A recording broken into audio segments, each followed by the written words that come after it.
My unit. Check 1 2, check 1 2. BC coming at you. Put up the lightning bolts in the chat if you can hear me, please. Or the biceps. Or just some thumbs up. That works too.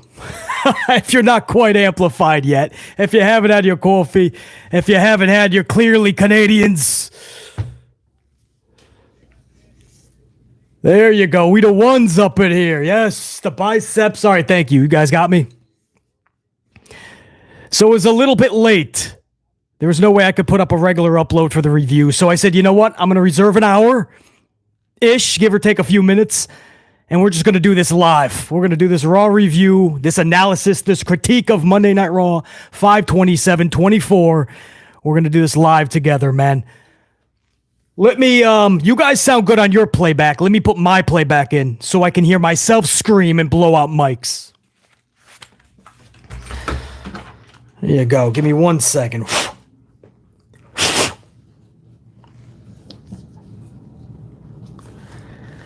Check, check, check. Oh, there we go. That sounds good. My playback's better than your playback.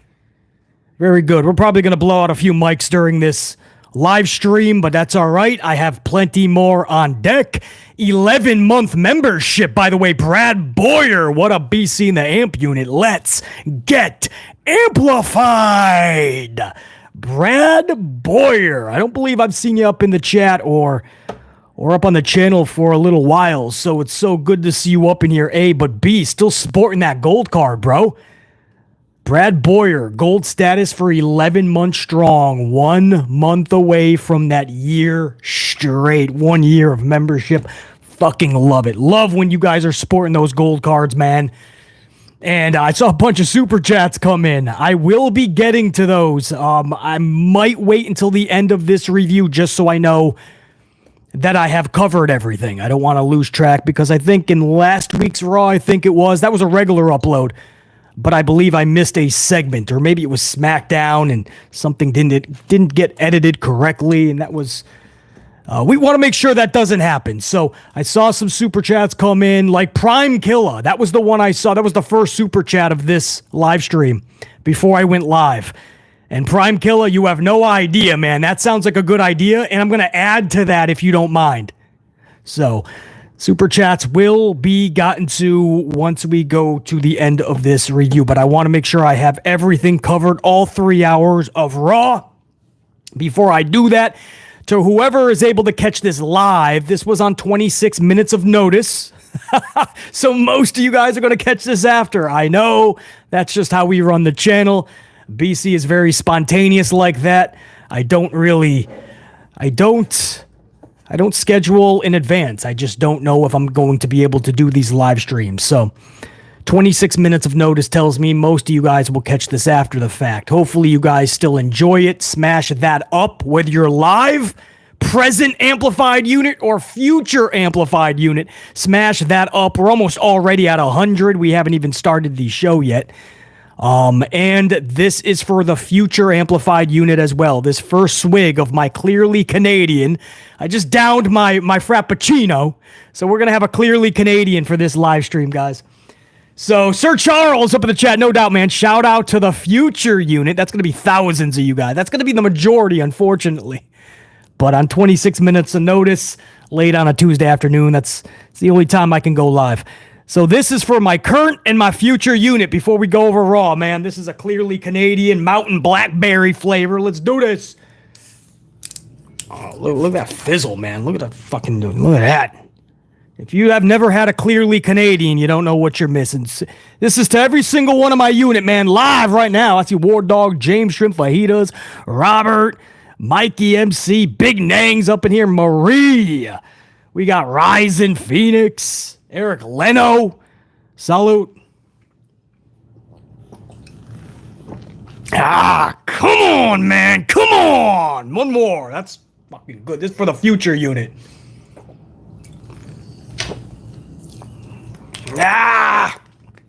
Man. That hits the spot. All right, so this show last night, guys, again, super chats. I'm going to get to every, I will make sure, I don't care if I'm running late or not, I will make sure I hit up every single super chat, guys. I saw a bunch come in. I will get to you, I assure you.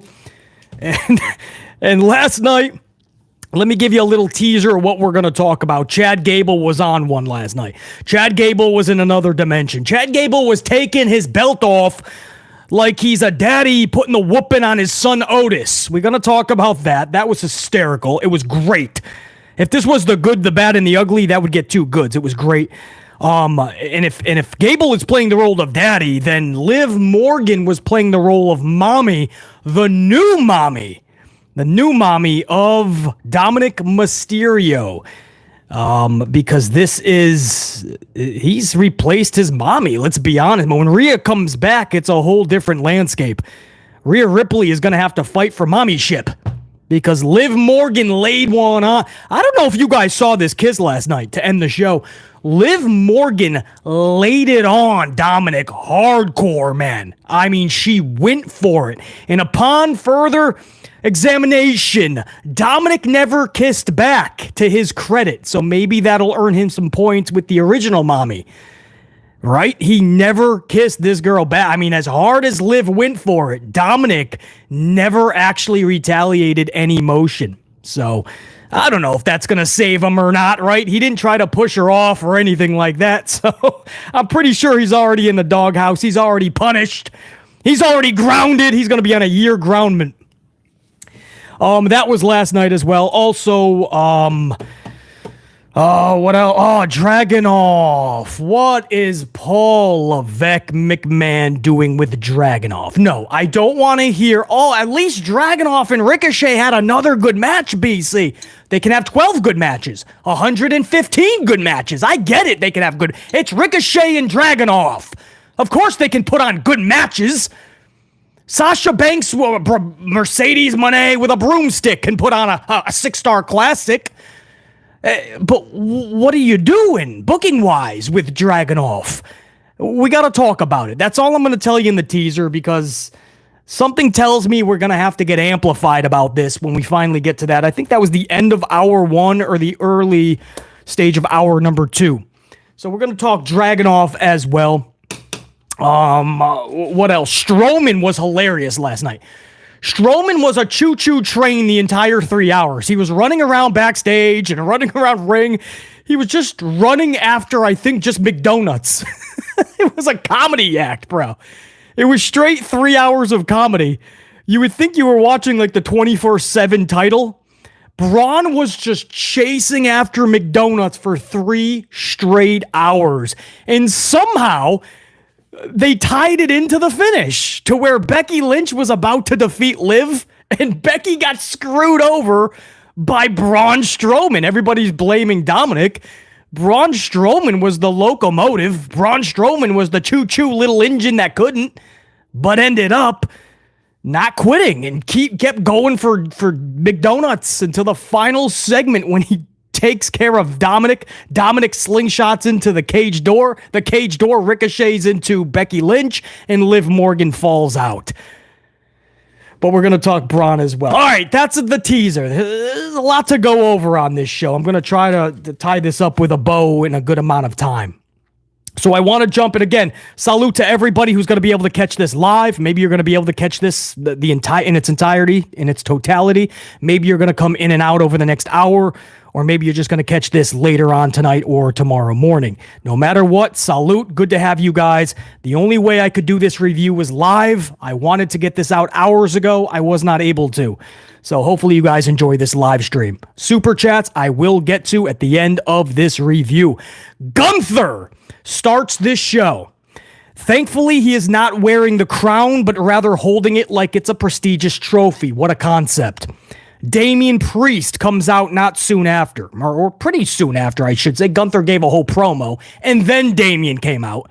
They didn't really have anything planned for Gunther. That was pretty clear, right? Damian comes out, they have some words together, and Damian says something very intriguing, right? And this is the problem with the Randy Orton-Gunther finish from Saturday afternoon in Saudi with their King of the Ring final.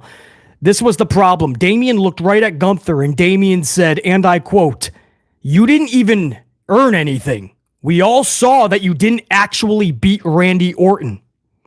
That may not seem like a lot, but listen to that again. You didn't earn anything. We all saw you didn't actually beat Randy Orton. End quote. That's the whole stigma behind this. That entire tournament came down to a finish that nobody is taking seriously. Randy Orton had his shoulder not just off the canvas, but out of the stadium. Randy Orton's shoulder was already back in Missouri. He was already on the couch with his wife, his family, and they were enjoying fucking The Simpsons. That's why this was a botch from the get-go. Whether this was a straight-up booking botch to have Randy Orton have his shoulder up, that is a booking botch. The whole tournament, for the most part, has been clean finishes, right? We're going to find out who the king and queen is.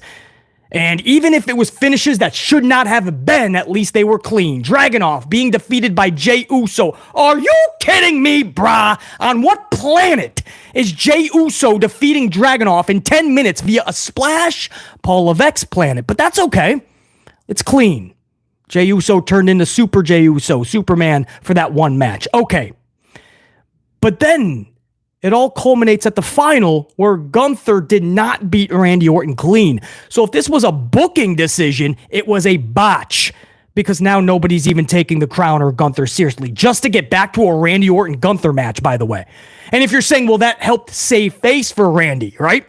They can circle back to a match. Randy can be protected. Randy didn't need to be protected. Randy Orton was selling a massive back injury in both his legs. Guy was walking around, I got no legs, I have no legs, no legs, no legs. That's what he was walking around. No back, no leg, no nothing. And Gunther still couldn't beat him clean. It wasn't needed. If Randy lost that match, nobody was going to go, damn, Orton lost it. He's done, dude. He's cooked. He should retire. Nobody's saying that. Gunther, he lost to a dude like Gunther with half his body. No harm, no foul. So it's a booking botch. Or it's a straight-up Randy Orton botch, where he thought he was supposed to kick out and the crucifix or the roll-up was the next sequence, right? Because Randy Orton's shoulder should not have been that far up, even if you're going for that type of finish. We know that. WWE knows that. Did you guys see the replay? Because I was live with my unit. When they showed the replay, they didn't show the view live that we saw. They showed behind Gunther, so you didn't see Randy Orton's shoulder up. WWE did that because they knew it was absolutely botched. It looked horrible. The referee is looking right at them, and Randy Orton is out at the count of 2, not 2.5. 2. Randy Orton is out at the count of 2, and the referee's just like, 3? I gotta take a piss. I had to count 3, guys. Apologies. He's going to be the king. Dude, Randy, I'm so sorry. I got to piss, man. So I had to count 3. It looked foolish. It was a botch. So no matter what, booking or if it was just straight Randy Orton, it was a massive botch on Saturday afternoon. So now they're going to use this, right, in the promo. Damian looks at Gunther and says, you didn't earn anything. That whole tournament, guys. And the story is, Gunther earned nothing. He didn't actually beat Randy. That whole tournament was basically for nothing. That was interesting for them to actually use that. I would try to forget about that ASAP. Move on and just claim that Gunther is the king and hopefully everybody forgets or just wants to move on. Instead, they're going to use that in the storyline. So one day they circle back to Randy and Gunther. I think we've gotten all we can see out of those two on Saturday afternoon. I don't think they can put on a better match. Not at this stage in Randy's career. That's the best you got out of him. So he says you didn't earn anything, yada, yada. Now, that's why that finish was such BS. And that's why I was very critical of that finish on Saturday afternoon. No need for Orton to have that shoulder up. A botch either way you look at it. Drew McIntyre is then out next. Drew McIntyre comes out. Now here's where the problem is, right? If you're thinking, well, BC, hold on. Gunther's in the ring. Supposed to be a heel, right? Damian Priest is in the ring. Supposed to be a heel, right? I mean, seeds that he's turning face. Oh, I get it, but he's a heel. Drew McIntyre comes out. Big feud with CM Punk currently, right? He's a heel. You have 3 heels in there. Now, I don't know what Paul Levesque McMahon is thinking. Is he thinking because we're planting seeds to Damian maybe going face, And because they're going to Scotland, so Drew will be more of a face. This ain't Scotland right now. This was like Savannah. What, Savannah, Georgia? This was not Scotland. They had 3 heels in the ring at once, but not for a long time. You know why? Because it didn't last. Gunther just quietly slid out of the ring. Gunther slid out of the ring, and he was gone. That was it. 3 hours of Monday Night Raw. Your king of the ring came out to say some words, and then he was gone. They quietly transitioned to Damian versus Drew. So you have Clash at the Castle. That matchup, heel versus heel, in case you're wondering, but Scotland will be firmly behind the heel of Drew McIntyre. So I guess it's no harm, no foul for Paul Levesque McMahon. But it quietly transitioned to Drew McIntyre and Damian Priest. And Drew says from the jump, he turns his attention to CM Punk, and he says, and I quote, CM Punk has been back for 6 months, and his only highlight is me. Let's face it, if I didn't injure him, he would have screwed up, gotten fired, and would have had no place to go. End quote.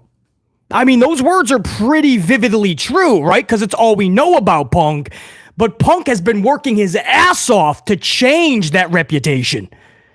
So for Drew, while Punk is gone, to say those words, pretty damn good, actually. That's scathing, and it's the right way to keep their feud going. So that's subtle, but not so subtle, not so minor to BC. That was actually huge. I love that line.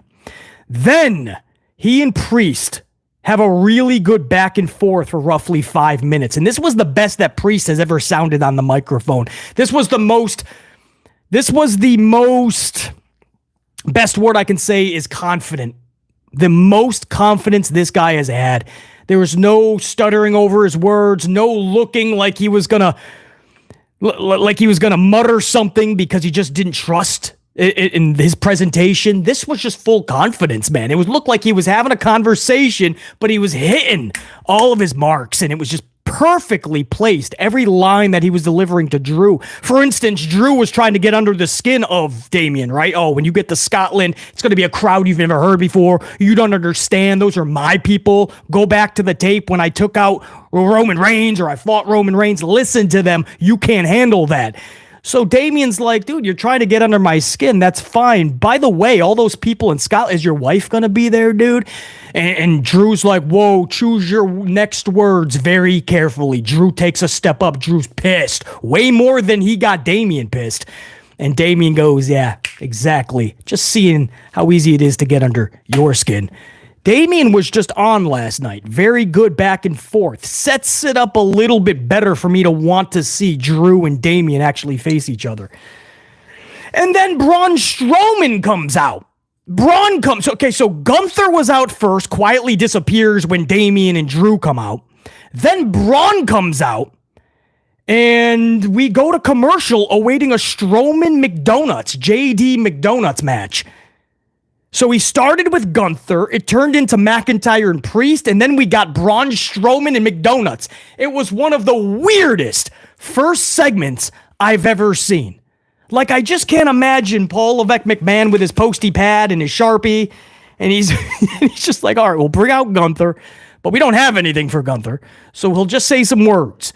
Damian will come out, we'll have the heels, like, look at each other. Then Mac will come out, even though he's a heel, but we'll have Mac and Damian cut their and then Strowman will come out, and hopefully everybody forgot about Gunther, Drew McIntyre, and Damian Priest. I mean, that's basically what you're telling me. That's how did anybody actually watch Raw in the chat? Braun Strownuts, Sir Charles. Did anybody actually watch this show? I know a lot of you guys just listen to my review. Much love and respect. Thank you for trusting me with your analysis of the show.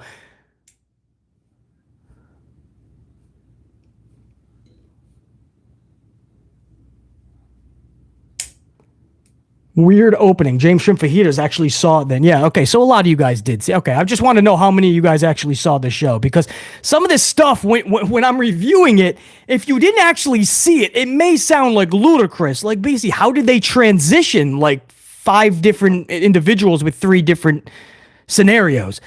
Like they must have done it good, right? Because no, they didn't though. Gunther quietly snuck out of the ring. He was like, I blinked and he was gone. And then all of a sudden, we're getting a pretty decent Damian Priest and Drew promo. And then all of a sudden, it turns into Strowman screaming for McDonutts as we go to commercial. I'm like, wait a second. What happened there? What did we actually set up? When we come back from commercial, we're just getting Braun and donuts?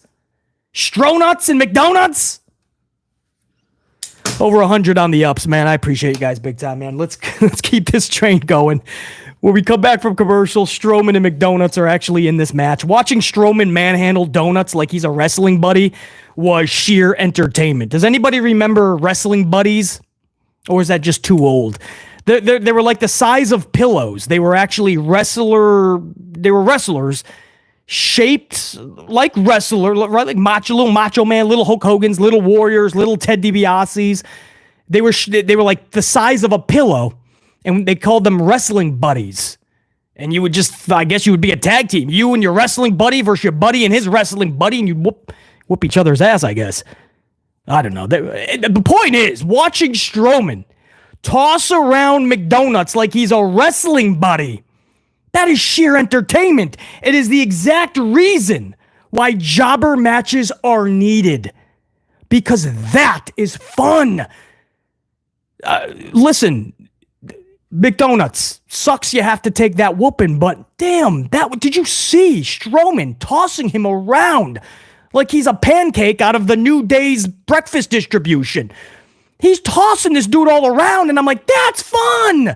There's no reason for Ricochet to be losing 5-minute matches against anybody. Bronson, Reed, there's no reason to have Ricochet do that every single week. There's no reason to have Tozawa constantly losing all the time. You can have jobber matches, man. If you need to put somebody over in 3, 4, 5 minutes, don't take another superstar. Get somebody from the local bingo hall and have them get their asses annihilated. Whooped. Tossed around. Beaten. That's fun. Don't take a superstar and just have them rack up L's. It's way more fun when you're just whooping the shit out of somebody. And because you really don't know the other person, it doesn't even matter, right? You just want to see Strowman just annihilate the dude. Jobber matches are needed. That's where the superstar looks like the genuine superstar. Man, we need more of that. And I promise you, ratings are not going to go down any more than they would if you're seeing Ivar versus Tozawa. Trust me, the sound you hear is probably the channel changing. So to see Strowman in a handicap match with Billy Buttfuck McGee and Danny Dipshit Dugenheimer from the local bingo hall, it's totally fine. Watch those two dudes get destroyed by Strowman. Whoa, it's a bird, it's a plane, it's Danny Dipshit Dugenheimer in section 300. That's how far he was thrown.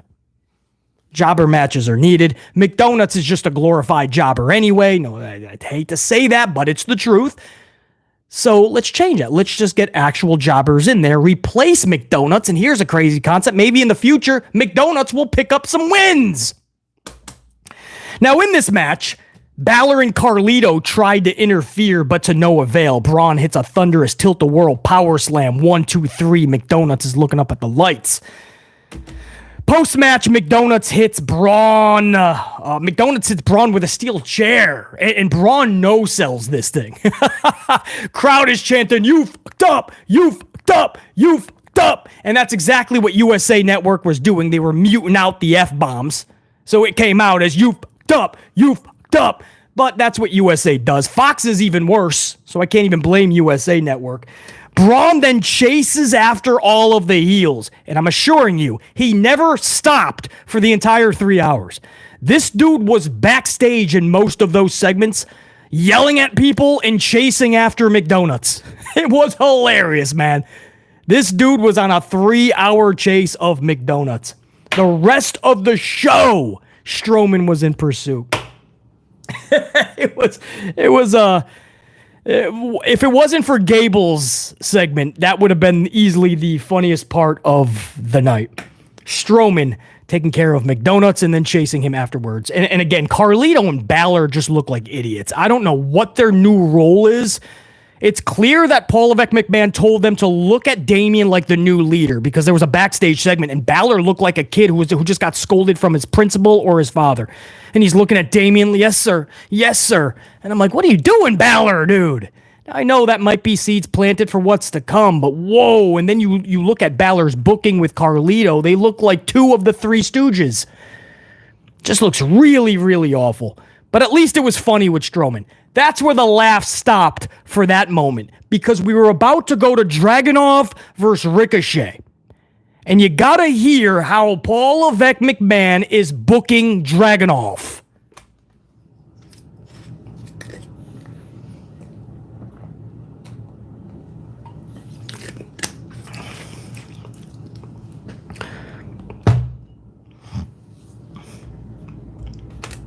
So Dragonov versus Ricochet. Ricochet, half his ribs are out of commission. This dude, Dragonov was like doing the pat on the head backstage in medical, right? In front of Adam Pearce, like when you're healed up, come talk to me. We'll have our rematch. And Ricochet's like, well, I just got cleared so I can go. And Pearce is like, I don't think that's a good idea. You cannot really. I mean, you're cleared, but it's Dragonov. So he says, no, I want to go now. Dragunov backstage looks right at Ricochet and says, I break people. I don't face broken people. So Dragunov is talking a tough game, and Ricochet's like, I don't care. I'm still going to give you a go, man. And Adam Pearce makes the match. And I'm like, okay, well, if this match doesn't end in about 3 minutes, Dragunov looks like a fucking dork. An absolute idiot. He just came off of that stupid loss to Jey Uso in 10 minutes via a splash. And he can't beat Ricochet in 5 minutes? A dude he supposedly already beat, by the way, a few weeks ago. So he has this match with Ricochet. After a full 10, this is what happened, man. And there's people that watch this show. So they'll, trust me, I didn't change any of the notes to fit any narrative here. This is what happened. After 10 minutes, not only was Dragunov nowhere near beating Ricochet, Ricochet was about to pin Dragunov. A shooting star press splash. So Uso beat him with a splash. Last week you have a shooting star, or 2 weeks ago, a shooting star. And he's selling the ribs, but he's about to go make the cover. And thankfully for Dragunov, Braun Breaker saves his ass. Braun Breaker jumps in the ring before Ricochet can pin Dragunov, and he spears Ricochet inside out. And so Dragunov still loses, but at least he didn't get pinned, right? At least it ain't a pinfall, bro, like 2 weeks ago against Jason Uso. But this dude lost to Ricochet. The dude had half his body out of commission. I think Braun Breaker speared them both, didn't he? I forgot if he speared Dragunov too, but Dragunov and Ricochet, when it was all said and done, Dragunov and Ricochet were selling as if they got hit by a school of buses. No joke, man. They were selling as, I mean, I've never, the last couple of times I've seen Dragunov in a pro wrestling ring for WWE, the last 2 times, Dragunov looks more than mortal. Dragunov looks average AF, mid AF, if not worse than mid. They're making Dragunov a normal dude. The problem is he's not a normal dude, or he shouldn't be looked at as such. The whole mystique of Dragunov is he's above that. He's that next level. I don't know why this company feels they need to strip these wrestlers down and humble them before they get their push or their break. I could not imagine Razor Ramon making his debut, Scott Hall in WWE, and losing 5-6 matches, like Carmelo Hayes. He's had about 6 matches. Melo has lost 4 or 5 of his main roster matches so far. Carmelo Hayes, a guy who has the saying he don't miss, and all he does is miss.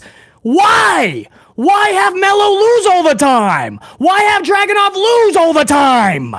There's no need to humble him so the fans can get used to him and then root for him?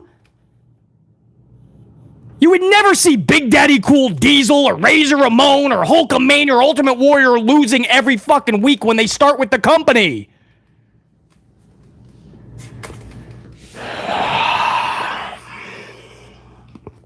Appreciate the bomb, but hey, appreciate the bombs in the truth bombs in the chat, man. That's all we're speaking right now. Trust me when I say I'm not the biggest supporter of Dragonov, but I'm a damn sure supporter of Dragonov, and I became such. When people like my right-hand man, JR9 Gaming, told me, hey, you gotta catch NXT for X and Y reason, he was one of those reasons. And BC started to go, damn, this dude he's that next level. He's the real deal.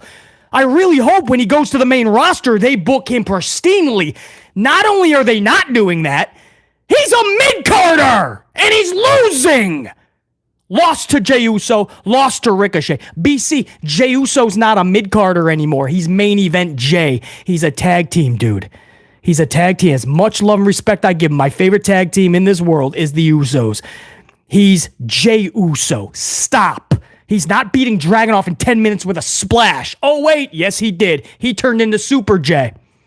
And then Super Ricochet. Half his ribs are out of commission. His ribs are out of commission.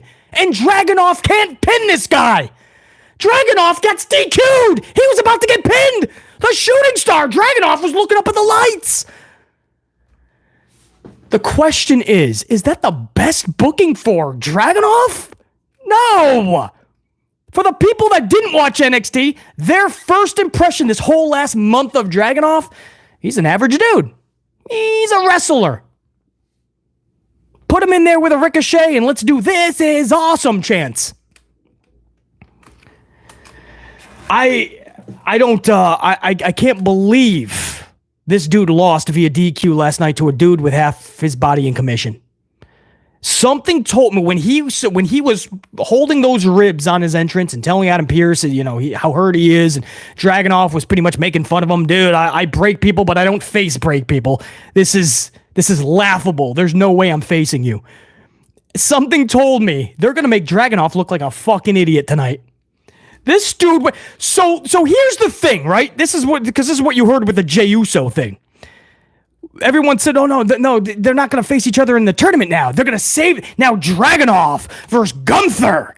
Is it right? It's going to be the second coming of Walter and Dragonov, right? They're going to face each other on a standalone pay-per-view with much more story on the line, BC. I get it. We've all been claiming that's how it should have been.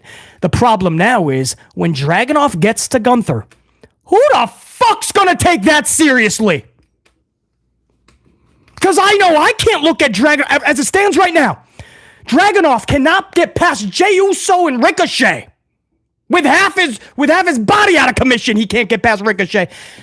But he's supposed to go and take Gunther to the limit and possibly beat Gunther. I'm supposed to believe that Dragunov is going to have this war when he can't even win the battles that he is given. You got to have this guy win the battles, then he can maybe go to war. I mean, this booking is... I can't even believe that this is Dragunov. I can't believe that... And then they had him after the Jey Uso loss last week. He's like, there's no shame in losing, and they had him say something like it just made me stronger, and something. And I'm like, whoa. Well, you just lost again. To Ricochet now. So, like, at some point, isn't winning going to matter? Right? At some point, don't you want to show people that you win? Some of your matches? I'm not sure you could book Dragunov any worse.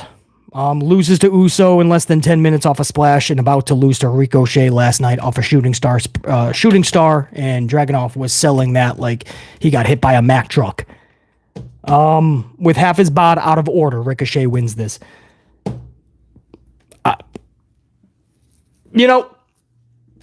Maybe I shouldn't be surprised. I mean, Cameron Grimes had all this pizzazz, right? Cameron Grimes, so good on the microphone. Cameron Grimes held storylines. Cameron Grimes was good in the ring. Cameron Grimes. We were like, dude, you see what he was doing in NXT with the stories that he was given? We said he is primed. I mean, you really have to screw up Cameron Grimes on the main roster. This dude was fired. This dude was released a month or two ago. Cameron Grimes, not only was he misused, then he wasn't even used, and then he was just fired. Maybe I shouldn't. Maybe it looks a lot like the Cameron Grimes trajectory, right? The Dragonov trajectory is taken off so sadly. Trust me when I say I would have kept this same energy if Vince McMahon treated Razor Ramon like this, or Kevin Nash Diesel is what he was called, or Lex Luger when he got to the main roster of WWF. I would have had that same energy. You do not put them in losses in matches like this.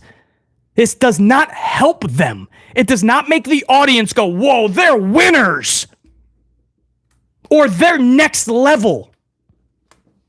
I'm not even a Mello fan. Carmelo Hayes. I'm not even a big supporter of Mello. I don't see a lot of what other people see in the dude. Hopefully that does change. But I will say this. I feel bad for the dude's booking. Because this is a guy whose character is based on the quote, Mello don't miss. And the guy has lost nearly all of his matches on the main roster. So the new shirt is all he does is miss. And Dragunov can't really talk too much anymore on the mic because can't even get past the mid-card talent. Can't can't take out the guy with his ribs broken. Dragonov, man, it's I don't even know. And what they're banking on is that when you get to Walter, Gunther, and Dragonov, everybody will forget all this, right? Because we'll all be excited to see Dragonov and Gunther, right? Who cares what happened in the past? This is going to be a war. The problem for fans like BC is we have to believe it. The guy can't win battles against Ricochet with Ricochet's half his body out of commission. He can't even get past Jason Uso, a tag team guy for over 15 years. And he's going to go to war with Walter Gunther. I have to somehow believe that now Dragunov has found his superpowers.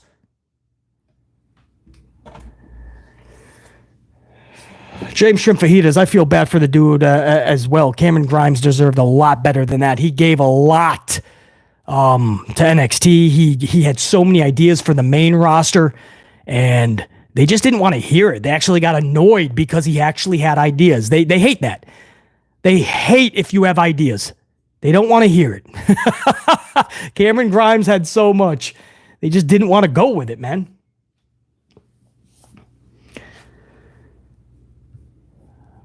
Yeah. Yeah, Jade is somebody who would have walked out. I honestly believe that. Who was that up in the chat? Roddy? Jade wouldn't allow that. That's the thing. You know? Paul Levesque McMahon, he can manipulate the dudes a lot more, you know, look at him like a father figure or whatnot. Don't worry, you're going to lose these matches, but in time, you got to trust the process. We're going to give you a little bit of the rocket, right? So they'll tell him just humble up, eat the humble pie, take the L's. Jade Cargill's somebody who's like, no, I don't think I should be losing to Maxine. No, I don't believe I should be losing to Candice LeRae. You know what I mean? Like, Jade just seems like somebody who literally doesn't need this shit and will stand up for herself. And that's what you have to do for booking, guys. It's their company, no question. But these are not employees. These are independent contractors, which means, and Cameron Grimes will tell you this, at any moment they can fire you. Cameron had a contract. That contract means nothing for the talent. It means everything for the company. They're only protecting their own asses, right? So if they book you miserably, and then they leave you off TV to your name no longer even has significance, and then they fire you, well, guess what? Cameron Grimes lost a lot of stock. He wasn't even on TV for that last several months, and when he was losing. So his stock greatly diminished, unfortunately, and then they fired him. If only he could have done it differently, maybe he would have challenged some of those W's and L's, right? Well, Paul, I don't think this should happen because wouldn't my character do this or this, right? It should be collaborative. That's how it always was with Vincent Kennedy. That's what got him into a lot of beefs with the Michaelses and the Lesners and the Austins and such. And a lot of mid-carders would fight Vince on a lot of these decisions. Now, whether they won or not, that's another story, but they fought because they knew their name. Their whole career depended on it. They're not employees. They're independent contractors. And WWE gives them contracts, but it's not for both parties. Don't get it twisted. It is to protect WWE's ass so they cannot go anywhere else, do anything else, be their own entity. But when they are ready to cut the cord with you, you're fired. Done. And they can do that. It's in the fine print. And people say, well, it's the wrestler's fault. They didn't have to sign it. These dudes, this is what they do for a living. It's the gig life. They're looking for that next paycheck, and WWE offered a contract. You're going to have to take whatever they give you. You're hoping that in the realm of respect, courtesy, and creative input that you're hoping they allow you to have, you're hoping through that process, you guys will meet in the middle. That's what you're hoping for.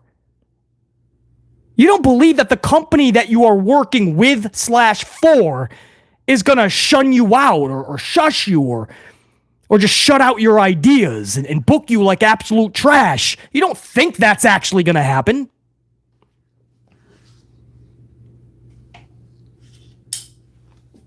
But for Cameron Grimes and a lot of others, that's what happens.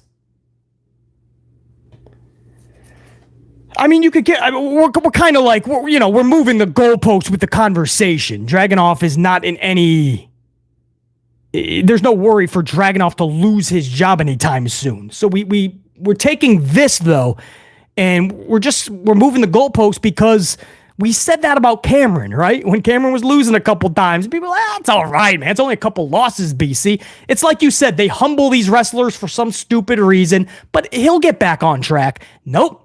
He got fired. I see it too often in this company. If they get annoyed by you or they just don't like you or whatever, this is how they book you. You take a bunch of L's, then you're not seen on TV, and then you're fired once they believe that everyone forgot about you. I am not happy one bit with Dragunov's booking thus far, and it's only because I know how good this fucking guy is. Again, when the JR9 Gamings, when a lot of you guys on this channel, a lot of names probably in this chat right now, or the future unit that's going to catch this over the next 24 hours, a lot of the names up in this chat, that's, you guys told me check out NXT for these reasons. And I assure you, I was not checking in to see Dragunov. But when these shows would end, I was like, whoa, Dragunov is the real deal. This dude is fucking special. And here he is, and he just looks so average. Putting him in matches with these people, and he doesn't even... He's doing all of his moves, and they're kicking out. He looks like he's lost. He's losing. It's not good, man. And again, if you don't know much about Dragunov, I understand. This sounds like, damn, man. It's just a new guy, BC. Relax. He'll pick up some W's. But it's the whole way that we're getting the big matches like Gunther versus Dragunov. If we're getting to that match after he loses 4 or 5 matches to get there, it's not special anymore to a lot of fans. It's not believable that Dragunov now is going to put Walter Gunther to the test. All right, I spent about 6 hours on that. Let's move on. I had to talk about that, man. That was my one huge grievance from last night's show. And I just had a feeling he was going to be booked like a fucking idiot. Eddie, I appreciate that.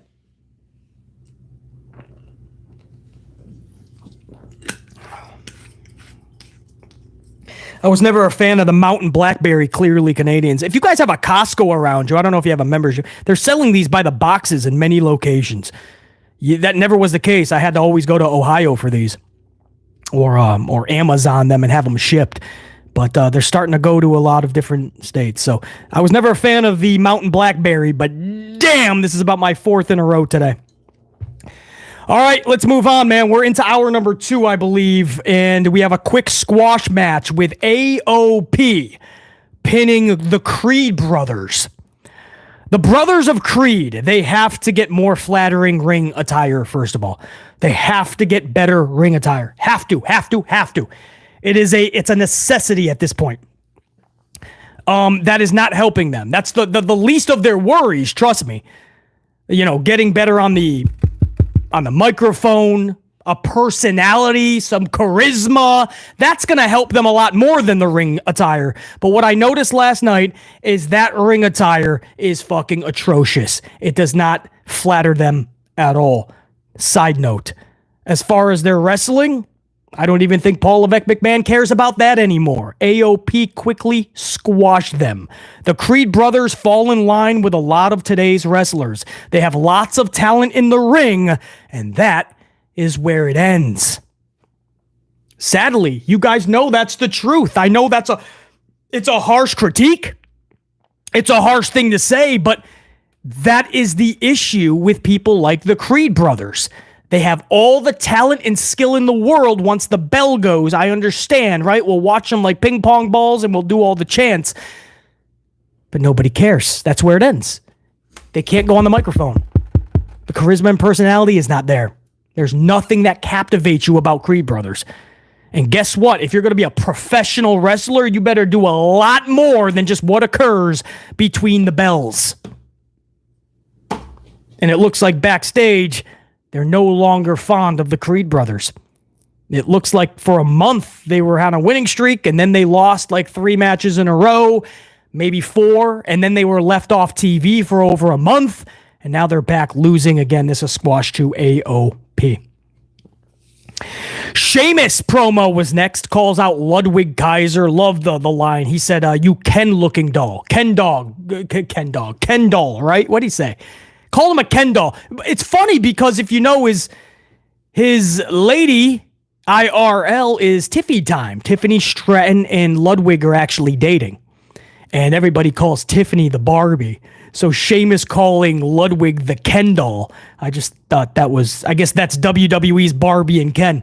Anyway, Sheamus calls out Ludwig. Keiser is on the Tron. After some back and forth, Sheamus heads backstage for Keiser. But Keiser is waiting and he puts the attack on Sheamus.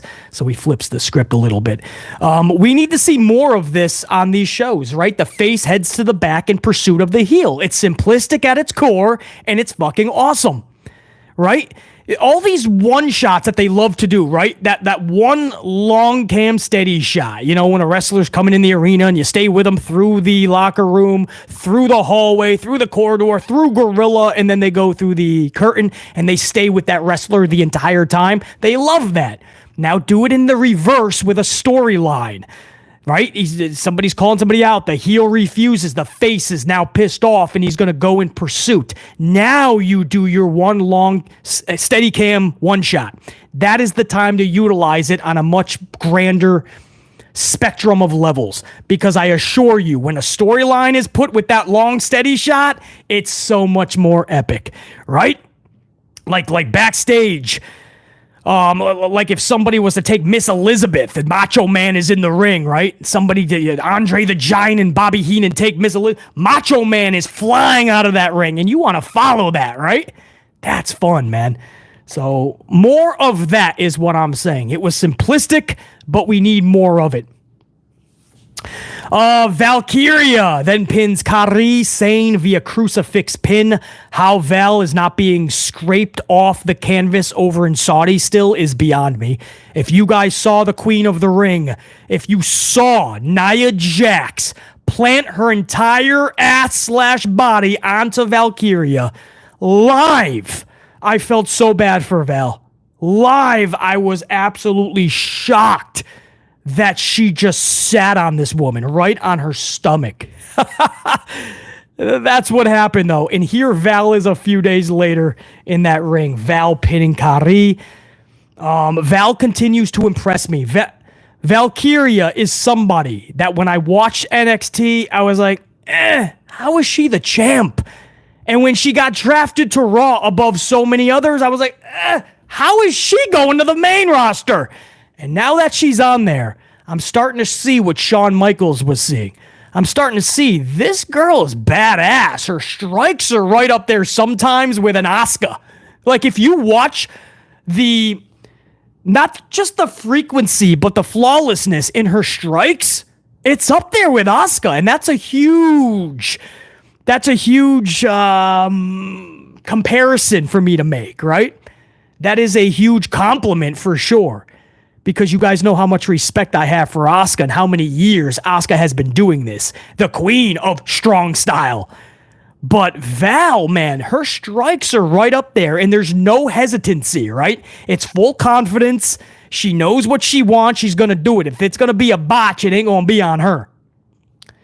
So Val just continues to impress me. I wasn't a fan of the crucifix pin last night for sure, especially coming off of Randy Orton and Gunther's crucifix pin botch from Saturday afternoon.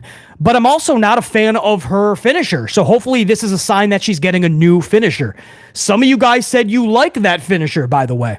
What's it called? The winged black wing? What is it? I almost called it the one-winged angel, but I think Kenny Omega would be pissed at that. What's Val's finisher called, guys? And some of you guys like it. For BC, I'm telling you exactly what I see. When she does that finisher, I feel like she is placing somebody gently into bed and is about to read them a bedtime story with some hot cocoa. It does not look devastating. She doesn't hit it with any velocity. I don't get the maneuver. Nightwing. Thank you, Ty Mellet. Thank you. Nightwing. And again, some of you guys said, no, BC, I like that finisher. That's fine. Is it unique? No question. But the fact that it doesn't look devastating, that's just truth. You guys know it doesn't look devastating. She pins the leg, right? She hooks it, and then she just kind of gently falls, right? She sits down. I can't even say it's like a power bomb. She sits down. So the fact that we didn't get that last week, the past 2 weeks they've been trying to steer away from it, that could be a good thing, man. Yeah, Nightwing. What was the other one? Darkwing Duck? Darkwing Duck. The Darkwing! There you go. That'll be her new finisher, the Darkwing Duck. Too funny, man.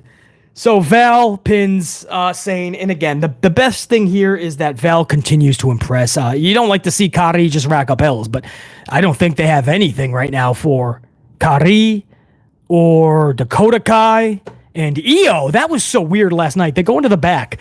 Dakota and Kairi, I think this was maybe after they lost, and Io is just sitting on the couch. Io just destroys all the furniture. I mean, Dakota and Kairi, they were pissed, right? They're like, oh shit, we got to go back to IKEA, right? All that wood furniture from IKEA was destroyed by Io, and she was just yelling, just loudly screaming in Japanese. The problem with that is that's Asuka's character. Unfortunately, I didn't even like that with Asuka. And now it looks like with Asuka on the shelf, they're just taking Io and they're replacing her into Asuka's booking, right? You're going to be like the crazy Japanese woman who's screaming Japanese and flipping out. Problem is, we already saw that with Asuka, and nobody needs to see that.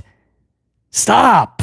For a while, they were booking Io really, especially when she was champion. She was a damn good champion. She helped put the division on her back. She was a damn solid champion. She did the deed at Mania, which she should have done. Io was damn good and has been. And I like the captions, man. The promos where they would have like the caption and stuff, right? Accentuate the fact that she's Japanese and that's her fluent language, right? Showcase that. There's nothing wrong with captions. Same with Shinsuke. But don't have them just scream and flip out. Because it's a franticness that doesn't fit the character. Io is not that. If you know Io, she's always got that cool, calm demeanor. And you could say, well, BC, that's the thing. Something's finally switched in Io. They already did it with Asuka. They have to get creative, man. You can't just have the crazy Japanese woman character again.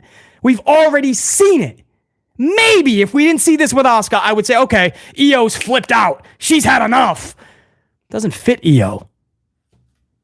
I don't know, man. And when Asuka comes back, what are you doing with Asuka? Do we finally get Kana like the real Kana, right? Not half Kana, half Asuka. Would we get the real Kana back? Would that make a difference? You know, they don't know what they want to do with Damage Control. They don't know what they want to do with Io. So this is the way to buy some time, right? Io, flip out, trash some IKEA furniture, right? And then that'll buy us a week. Up next, Rey Mysterio pins Carlito via 619 splash combo. Balor tries to help Carlito by taking out Dragon Lee, who was planted outside, but clearly that didn't work. For the second time in the night, Finn Balor was rendered useless, looking like a geek. Post-match, Damian Priest has to come to the ring to take care of business himself. He drops Ray and Dragon Lee. and everybody's looking at Damian Priest like he is the Messiah of the Judgment Day. If there's one good thing here is with Rhea Ripley on the shelf, Damian Priest is starting to look like more of that leader. Problem is, everybody else looks so stupid. McDonutts is like the jobber of all jobbers. Balor, who is a distinguished, one of the best wrestlers on the planet, I still feel that way, is just like this little meek side chick. He's a side chick to Damian lately. There's a way you could do this, build up Damian, and still have Balor keep his manhood, you know? But he just looks so stupid. Balor could not help anybody last night. 2 matches, he tried to interfere and help. Both of them, he looked like an absolute one of the 3 Stooges. Then he's looking at Damian the entire night like a kid that did something wrong and trying to get his dad's approval. You know, please don't be mad at me. Just very odd booking here. But again, if I can find one good thing in this critique, it's Damian Priest is starting to pull away a little bit. And with that championship, he's going to have to. And now's the time with Rhea on the shelf. Yeah, that was the thing too. Who was that? War Dog? Honestly, I'm the same. Sick of both the LWO. I just... When I saw Rey and Carlito in there, first I'm like, oh, here we go again. Like this just won't end. It's all of 2024. They'll probably do it all of 2025. But then when they were wrestling 3 minutes in, I was legit bored. I was like, this is not... We were like in the 3rd hour at that point, right? That was the end of hour 2. And it was going into hour 3. And I'm watching Rey and Carlito. I'm watching the crowd sitting on their thumbs, right? Probably in La La Land, thinking about anything else they could have been doing. And I'm thinking like, this ain't it, man. If this is still a feud, it's done. Like they have to move on. Rey Mysterio, Carlito, it was not good. We go to hour 3, one of the best parts of the night.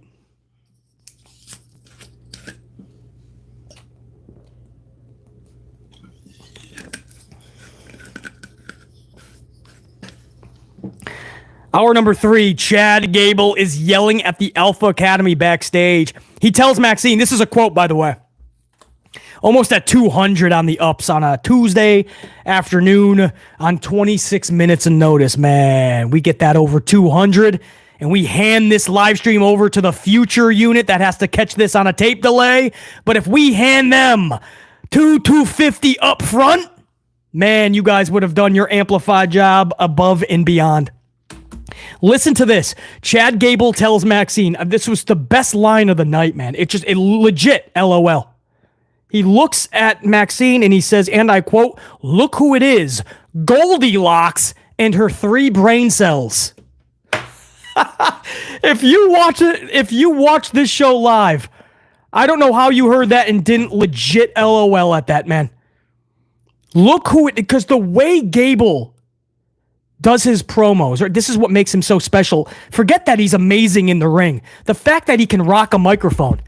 The fact that Gable can carry storylines on his back. The fact that Gable can make himself and anyone who's working with look so damn good, right? Equal.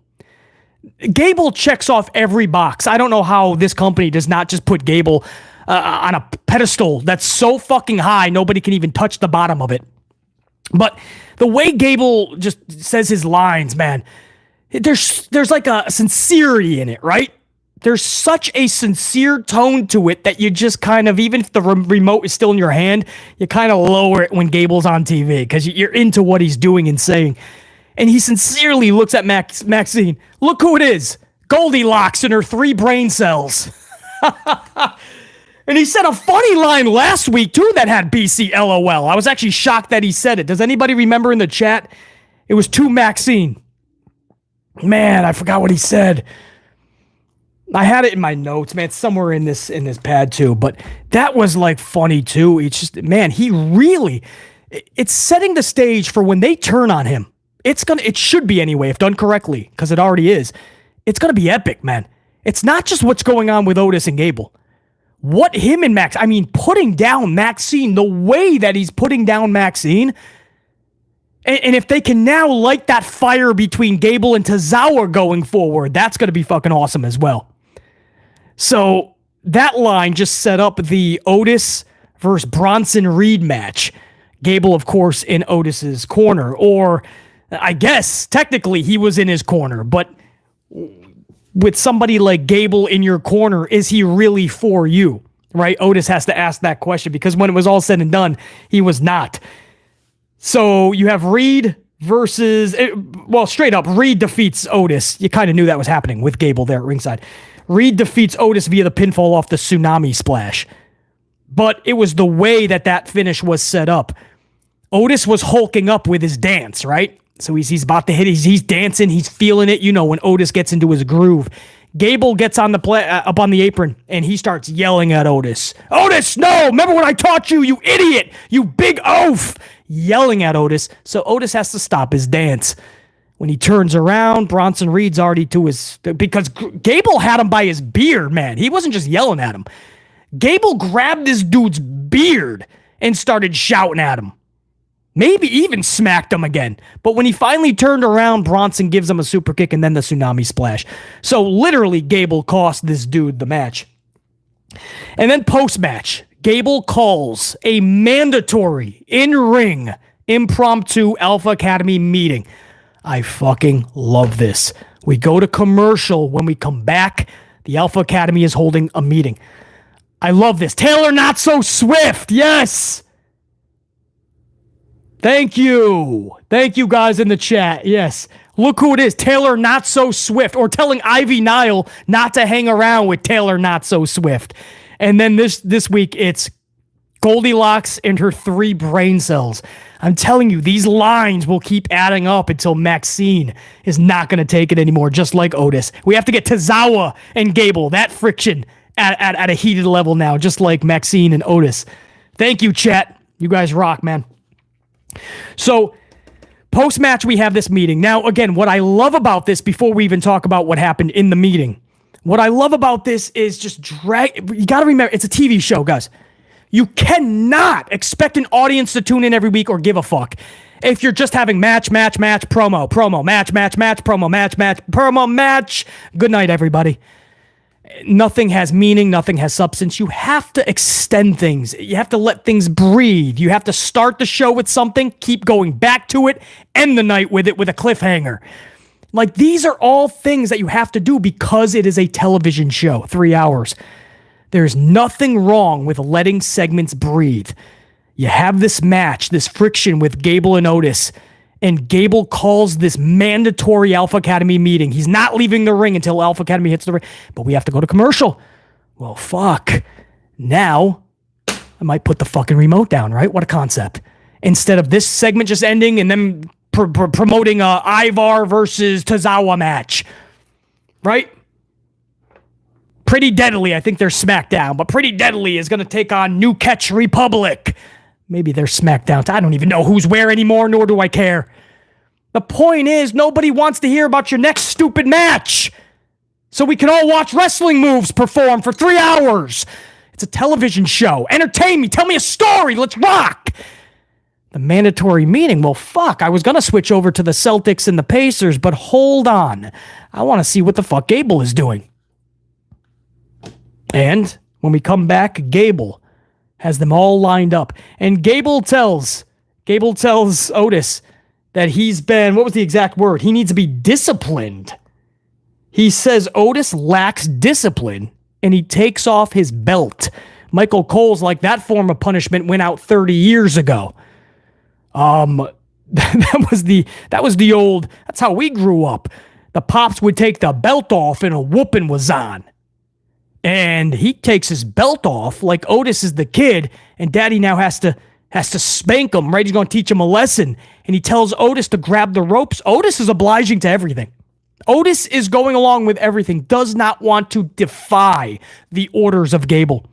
And Gable, it looks like he's winding up. He's about to smack this motherfucker. And Maxine stops him.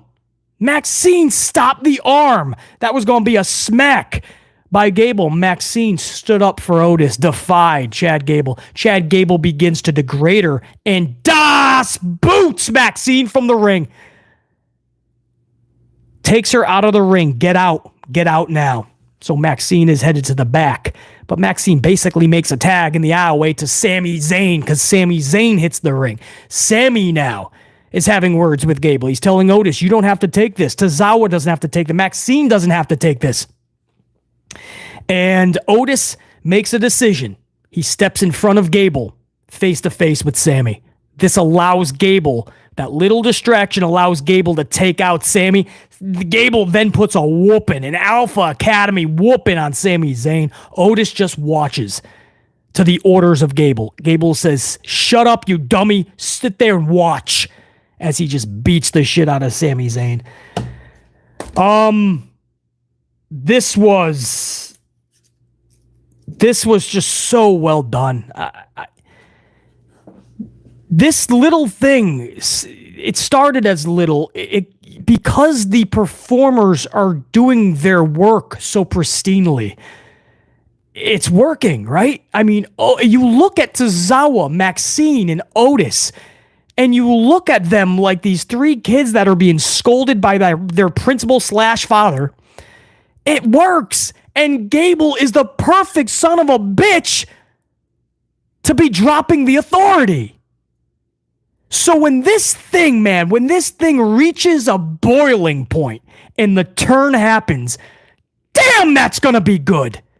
Or it should be. But I enjoyed that, man. From the subtle lines, like Goldilocks in the three brain, from the subtle lines to the dramatics of it, the belt being taken off. Is he actually going to whoop him? Who's going to stop him? Maxine stopped him, then Sami Zayn, but Sami got his ass whooped. Hopefully we do Gable and Sami one more time. No Bronson, no third person. We don't need that. Sami versus Gable. That's how it always should have been. But yeah, can you tell? I spent a little extra time on this one because I really liked this segment with an S at the end, segments, because they let it breathe. They extended it. They probably got a good 25 minutes out of this. That is what a 3-hour show should be doing. Tell your stories, bro. Some of the highest ratings that WWE has gotten in the last 10 years, do you know what they were? Extended promo segments. What does that tell you about the audience? They want to hear stories on the shows, man. You got the pay-per-views for all the wrestling action. And every single show, you're going to see a lot of wrestling action, a lot of good matches. I get it. But the highest rated segments are not even the wrestling. What does that tell you, right? One of the highest for SmackDown was that 45-minute segment with the Bloodline and Sami Zayn from over a year ago. You guys remember that? That was one of the highest rated segments. No wrestling for almost an hour. Nobody cared. You were telling stories, man, and you were captivating your audience. It's one thing to enjoy wrestling, but when you can be captivated by wrestling, there's no greater thing on the planet in the form of entertainment. And trust me, sports is my life. From football and my Packers, to basketball and my Knicks, to baseball and my Yankees. Professional wrestling, when done correctly, nothing can captivate you like it, man. So, yeah, more of that type of storytelling, more of letting it breathe. Don't just focus on the wrestling. You got plenty of time for that. It's a 3-hour show. You got 2 more hours coming on Friday, and you got a pay-per-view every month. 1 bare minimum, sometimes 2.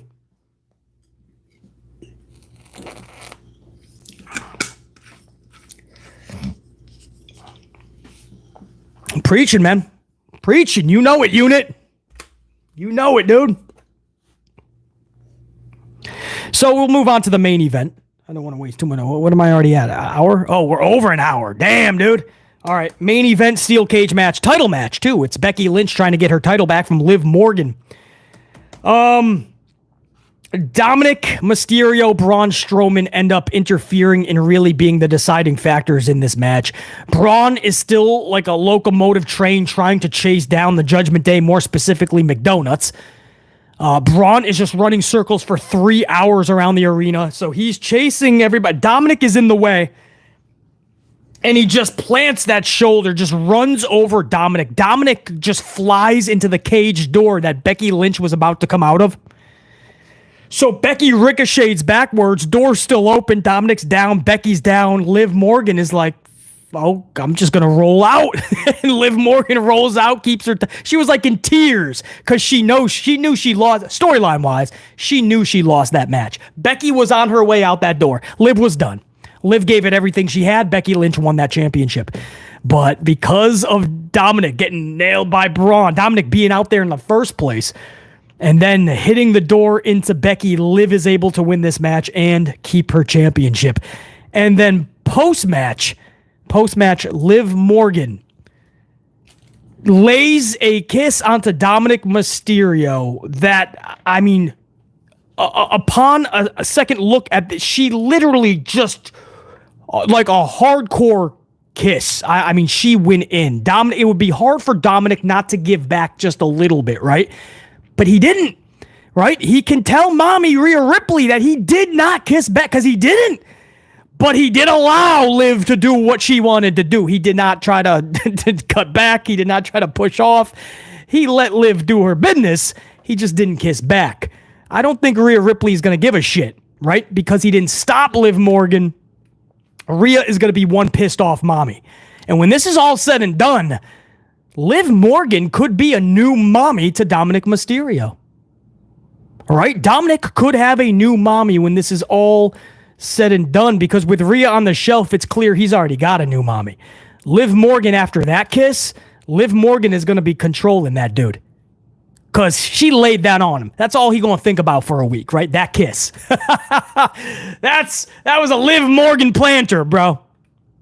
And before we go back to that as well, because I think some super chats actually were talking about that, so I want to get to that in the supers. We'll talk more about the Liv Morgan kiss on Dominic, the new mommy situation. But to Becky Lynch, that was kind of her farewell for now, from what we're being told. Her contract has ended with WWE, expired, but they're working on a new one. The problem is they can't nail it down. They cannot get those last I's dotted and last T's crossed. So, but we saw this with Drew McIntyre and a few others, and they ended up finally signing the contract. We believe Rollins is absolutely coming back. I don't see Becky Lynch going to AEW. So anybody thinks that she is, sorry to burst the bubble, not sorry. It's not happening. But she's going to go away. She already put a post up too, says to be continued with her leaving the arena. It's like she's, when she comes back, she wants that title. But I think she's going to go home and play mommy herself, not Liv mommy, not Rhea mommy, actual mommy.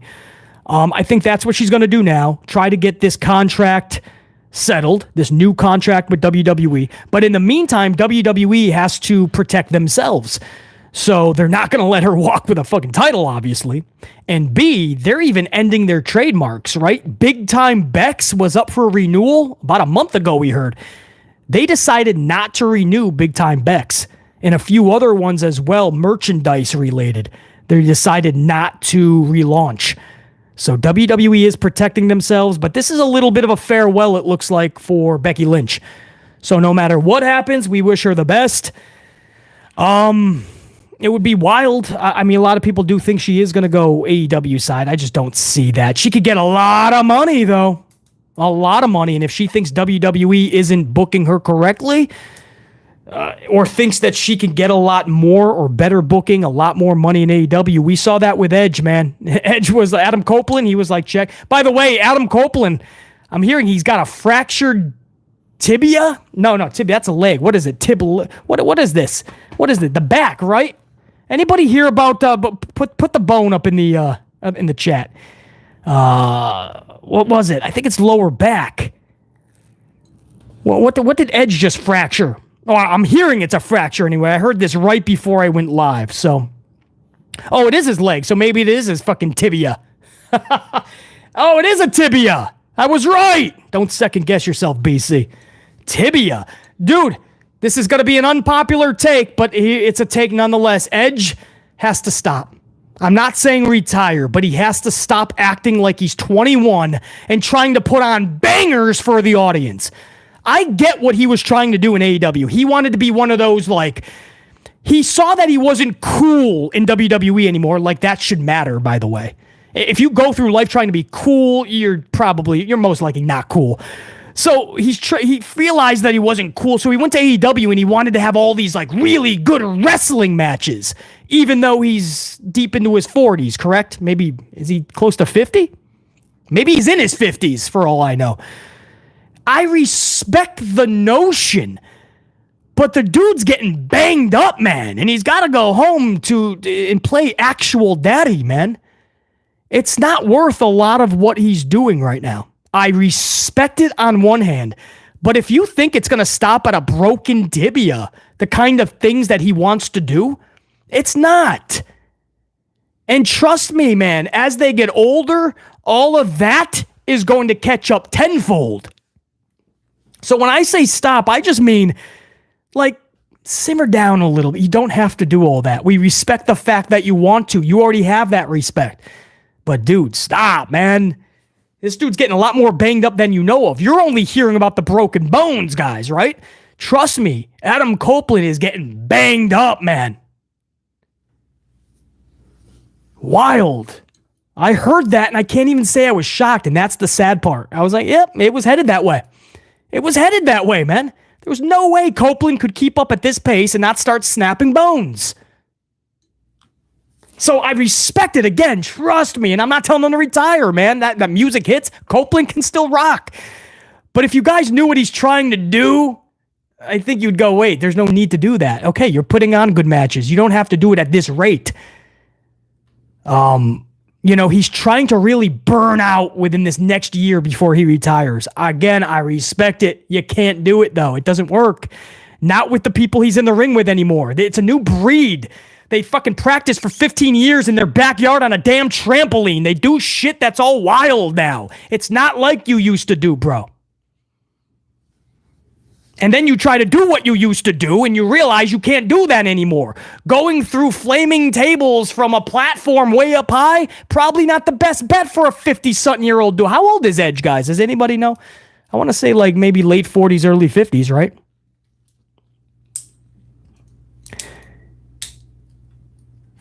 Oh, he's 50 exactly? So he's 50 years old. Yeah, I mean, again, wrestle for the next several years, man, but just calm it down. The fact that I was not shocked when I heard that news, that's the sad part. He was headed that way, bro. I'm like, this dude's going to break. He's trying to set up, he's trying to be like, he wants to be talked about like, man, do you see what Copeland's doing? He's having banger after banger after banger. Stop. That's for the geeks to talk about. That's not for you. You're better than that. Don't worry about bangers, bro. Don't worry about putting on 6-star classics. Because now he's on the shelf. Not too much. You can't use you too much now. Tony Khan's got limited use now. Do some commentary, I guess. Mercedes Moné, by the way. Salute. Defeating Willow and becoming the new champion. Say what you want about Mercedes, but if only WWE knew what they had. If only they treated her a lot better than 6 titles, 3 reigns within 82 days, all just to give the title back to Charlotte Flair. That's what happened, by the way. 3 of those 6 were those were literally transitional titles to get it back to, right? It's just a game of hot potato was played. That's all that was played. It was a game of hot potato. And that was that in the decade that she was there, 3 reigns. And you look over at somebody like Charlie, and you're not going to convince me or most people that Charlie Flair is a better wrestler than Mercedes, or better on the microphone than Mercedes, right? Mercedes takes a lot of heat because she's not good on the mic. The fuck does Charlie do? There's people that literally call her the robot of WWE. Do you realize fans call her that? How are her promos that much better? That's a problem. A lot of the wrestlers today just suck on the microphone. And she has 14 or 15 titles to Sasha's 3, because again, 3 of those 6 were just to get it back to Charlie to pump up the stats. I don't count those. 3 title reigns in 82 days? Stop it. She really has 3. 3 compared to 14. No way. No way. She goes to AEW and she's got her worth, bro. At least she's already holding a championship. It looks like they respect her a lot more. What a concept. You cannot like Mercedes all you want. I get it. For some reason, there's a lot of people, they claim they don't like Mercedes Moné. They can't stand Mercedes. She takes a lot of heat. That's fine. That's your prerogative. You can like and not like whoever you want. That's your prerogative. But the truth is she is the best female wrestler on the planet. We come to that conclusion, unit, you know what I'm about to say, because she's everybody's best match, or at least one of. Bayley, Charlotte, Becky Lynch, Io, Asuka, Carmella, Zelina, go down the line. She is everybody's best match, or at least one of. In most cases, she's their best match several times over. There's not many wrestlers you can say they are everybody's best match. I'm a supporter of Britt Baker. I cannot say that every time Britt Baker wrestles, that's going to be one of her opponent's best matches ever. I can't say that about Brittany. I respect Alexa Bliss for sure. Especially since working with Wyatt, a newfound respect. I can't say that Alexa is everybody's best match. Can't say that Becky Lynch is. Can't say that Charlie Flair is. Sasha, I can do that. Mercedes Moné, I can literally pinpoint Bayley's best matches. Charlotte's best matches. Or some of them. Several of them, by the way. Sasha and Bianca Belair. I can literally go, damn. You can watch those 20 times over. And it looks like she's getting some respect now. So,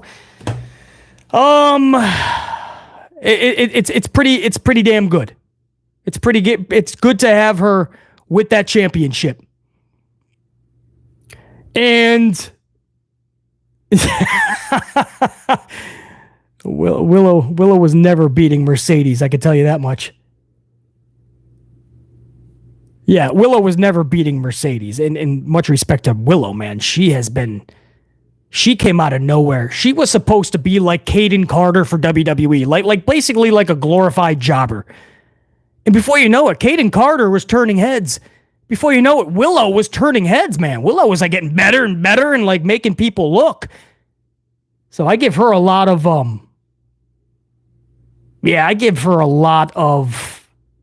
props, just like Kaden Carter.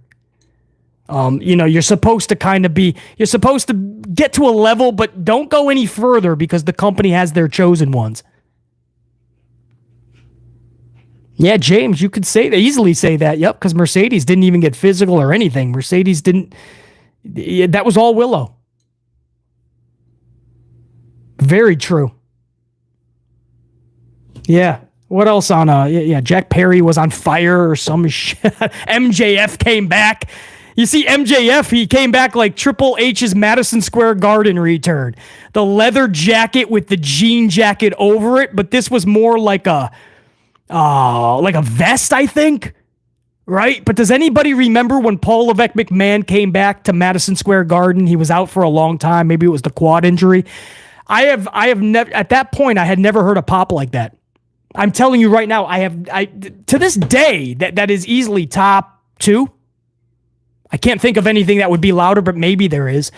But when Triple H, I don't always have to call him Paul Levesque McMahon, but he was Triple H then. Triple H came back, and it was Madison Square Garden, and you couldn't hear yourself think. You couldn't hear anything. It was that loud. I can't tell you guys that I've ever been a place where it was that loud. But I always remember that leather jacket with the jean jacket vest over it. MJF kind of had the same type of digs on, man, like leather with the jean. I was like, all right, I see what this dude's going for. All right, so I know we're everything I just talked about. So that was the main event, and again, Liv Morgan planting that on Dom. Becky Lynch pretty much saying farewell for now. I want to go to super chats, and I'm sure we're gonna cover a lot more of what we just talked about. We'll just do it a little bit more in depth. So let me see all my super chat. Hold on, let me get to my list. We'll talk a lot more about this, man. Where'd I leave off? From the beginning, right? I didn't do any yet.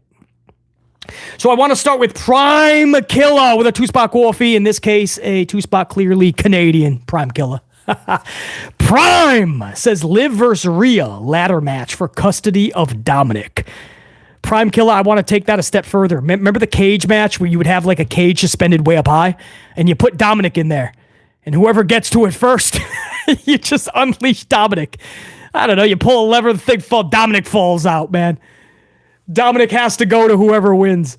You could do something like that, though. As much as we're having fun with it, I think that's how you do this. You literally, if you're Rhea, like, you have this beef when you come back, you're pissed, and you make him decide, right? There's going to be this match with Liv and Dominic. And as Rhea, you've had enough. Maybe even Morgan's had enough. But Dom has to decide in this match. Dom has to decide by the end of that match or Rhea is done. And Dominic makes a massive decision in that title match. I mean, it's fun. But they have something special here. It's every move now matters, right? You want to let this go on pristinely. Any wrong move here, like a chess match, right? If you're playing chess, any wrong move could just absolutely just... your whole game just will dissolve at that point. So hopefully they keep going good. So far, just like the Gable storyline, those are going pretty damn good. I'm not saying it's the shows top to bottom are so damn good, but these storylines, I don't want to jinx it. It's going pretty damn good. So yeah, however this culminates, Prime Killer, they have to do it pristinely for sure. Stegmeister with a 20-spot, a mini banger bomb. I see what we're doing here. So I have to tap into the Stone Cold voice, right? Hold on, Stegmeister. Let me tap into the Stone Cold.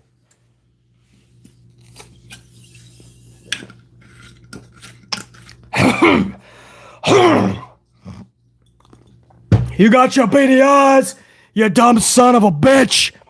All right, let's try this. What? Stegmeister says, PC's going live, what?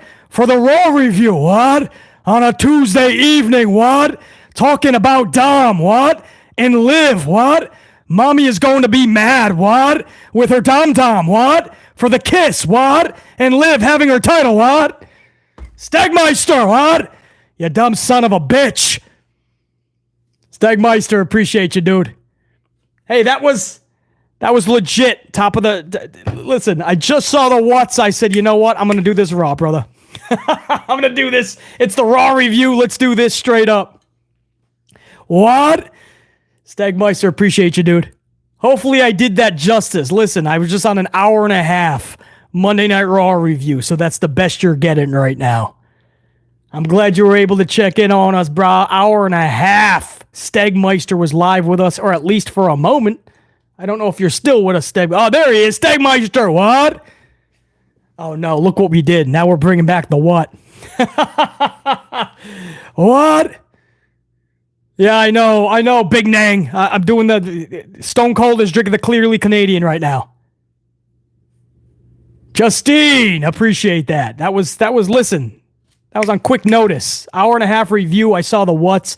I said, Stegmeister has to get the real thing here, man. We gotta do it Stone Cold status. Appreciate you, Stegmeister. Kim T. Kim T with a 10-spot and a 5-spot. That's a bunch of clearly Canadians and coffees. Kim T says, what up, BC? Long time no chat. I called the Dom accidentally and purposefully helping Liv in Saudi and him accidentally slamming the door in Becky's face. Predictably isn't bad, and the story is good. So it sounds like you called this, Kim T. Listen, usually when we say something out loud like that, we don't want to jinx it, right? We don't want it to come to fruition. In this case, Kim T, it's going pretty smooth. Things are going good, so maybe you should keep predicting. Dom truly is truly Eddie Guerrero's son. Rey should have lost that custody match. Kim T, I gotta tell you, every time I see how small Rey is and how much Dominic looks like Eddie, I can't help but think of that storyline. Like, I get it, right? That's Ray's kid. I never even want to think differently. And much love to Eddie. But if you remember that storyline, and you look at how much Dominic looks like Eddie, the storyline pops up, right? You think, and Angie wouldn't do that. Angie's the best, by the way. Her and Ray are just one of the best couples in the business. But I mean, that storyline always comes to fruition. Top of the tone piece when I see Dominic, especially with the mullet. And I just think Eddie, and you just see how tiny Ray is, and you're like, where's that? I mean, Eddie wasn't that big either, though, but definitely bigger than Ray. Flip, that was one of the best ones, man. Easily one of the best ones. So anyway, Kim T. I exclamation on that, man. Too funny. Good to see you up in here, too, Kim T. Definitely long time. No chat for sure. MD20 with a 10 spot. Couple of coffees. Yo, BC. Wanted to stop by the chat, say what's up. Also, Raw was meh. Okay last night. Also, mommy ain't gonna be happy. Also, if you could go back in time, change one result, what would it be? No, mommy's gonna be pissed. And that's part of the fun in this storyline. Hopefully it stays flawless. That's what we're hoping for. And it's good to see you up in here, MD20 always. Just like Kim T. It's been a while, I know.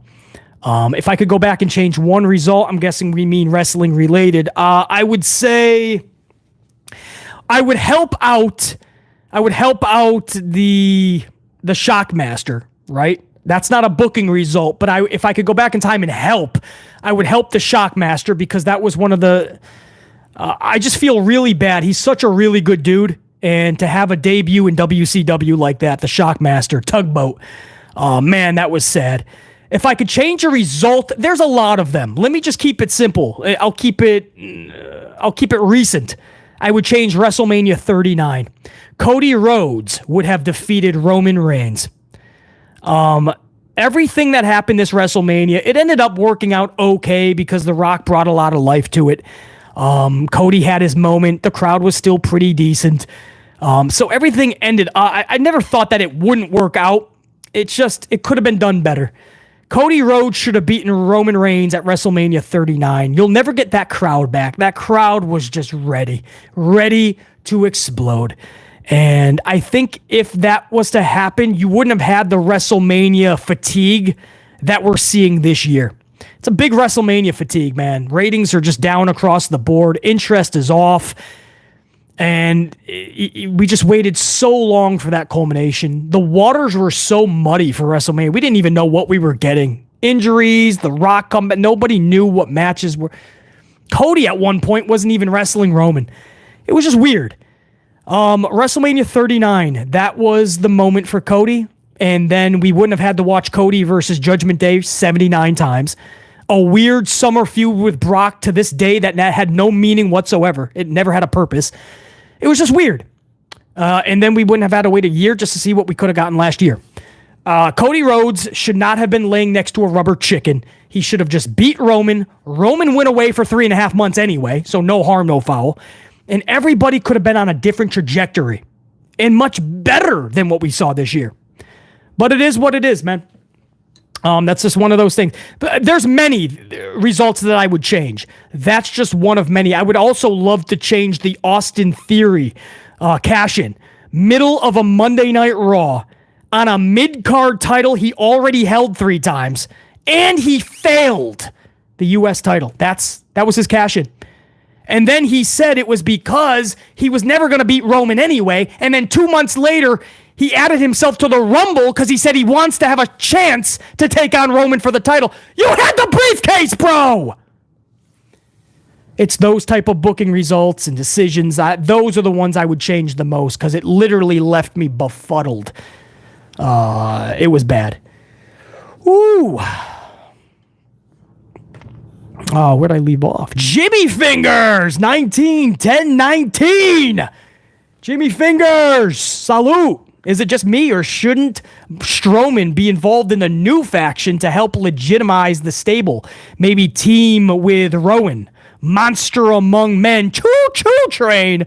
Braun is meh in 2024.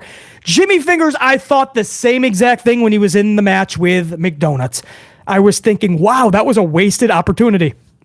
If they waited one more month, they could have had Strowman with Bo Dallas. They could have had him with Howdy and this new faction. Legitimize it, the word that you used. When he was taking on McDonutts, I legit almost put that in my notes. That's how that was front and center on my dome piece. I thought if they just waited one more month, like now he's just the choo-choo train again.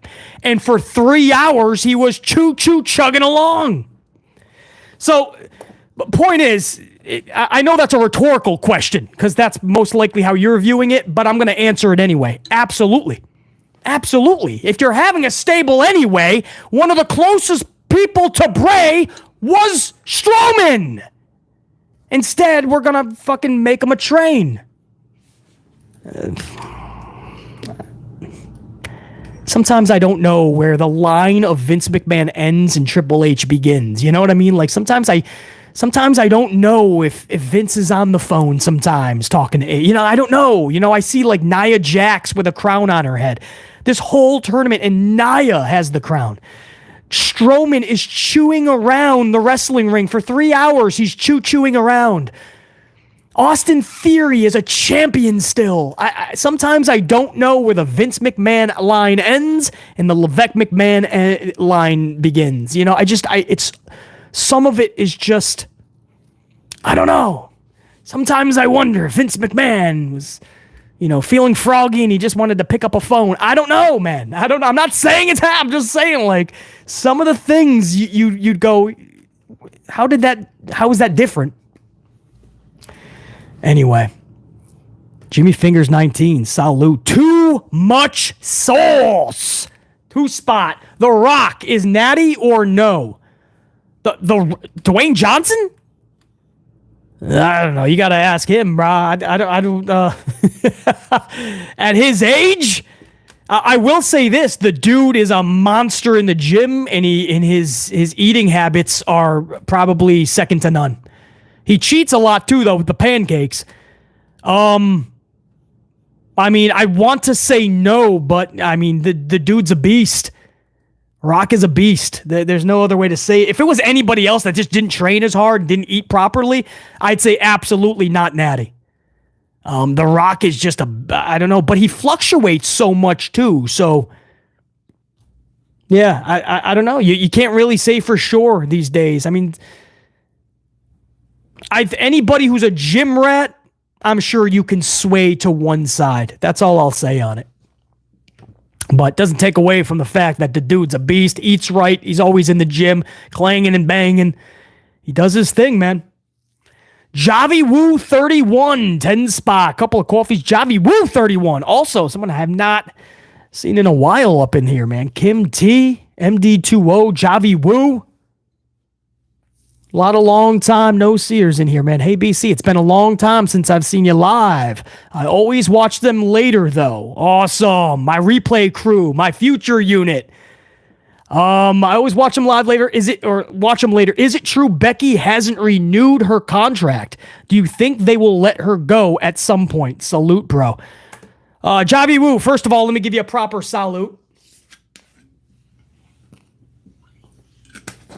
Good to see you back up in here, dude. And Becky Lynch's contract is done, or is going to be this week, one of the two, but she's done. She's wrapped it up. That was her farewell.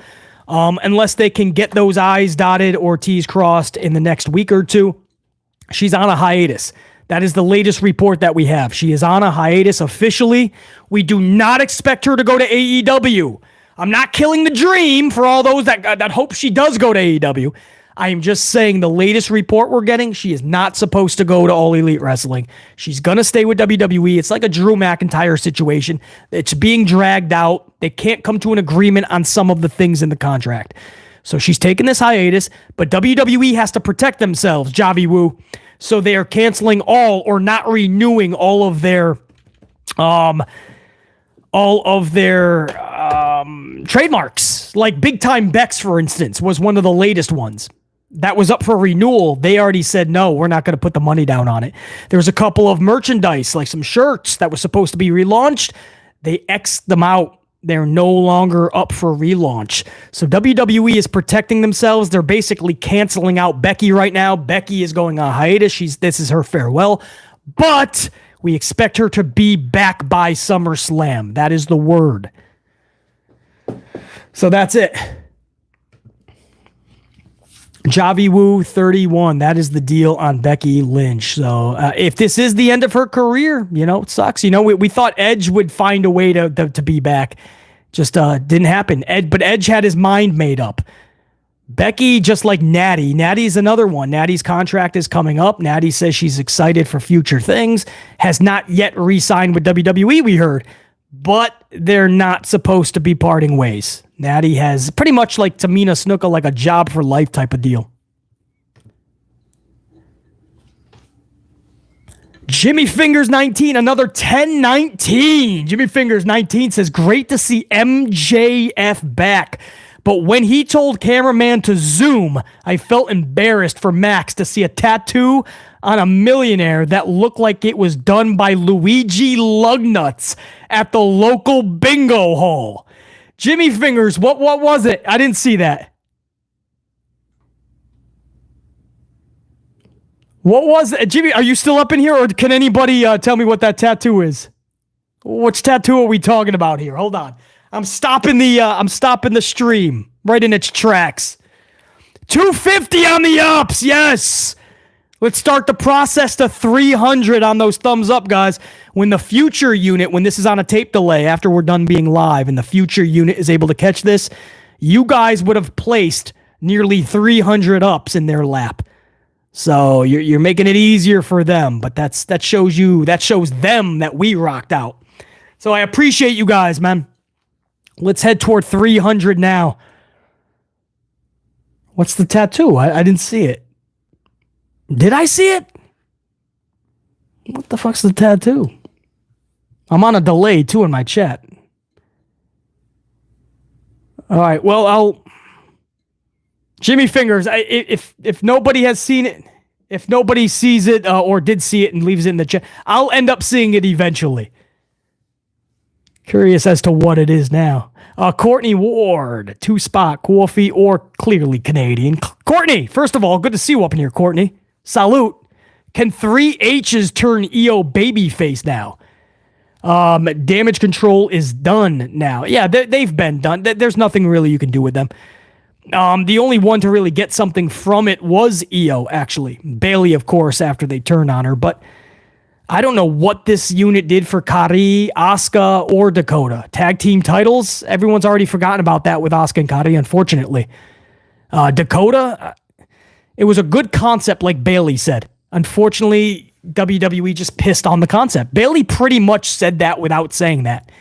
And they never stopped pissing on damage control. So now you just have EO screaming as if she's just taking the place of Asuka, who's on the shelf.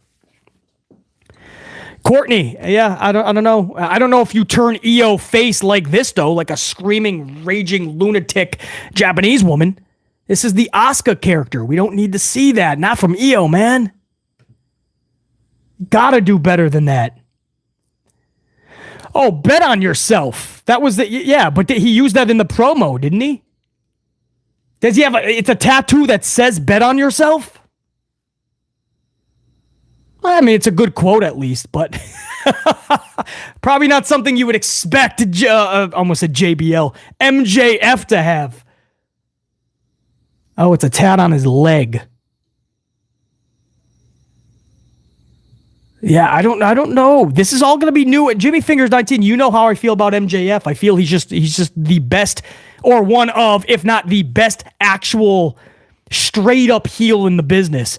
Him as a face, him as somebody that the crowd is cheering for and him playing to it, even if it's in his own way, which is at least unique, I don't know how I feel about it yet, Jimmy Fingers 19. I have to give it time and see his performances and see if it works.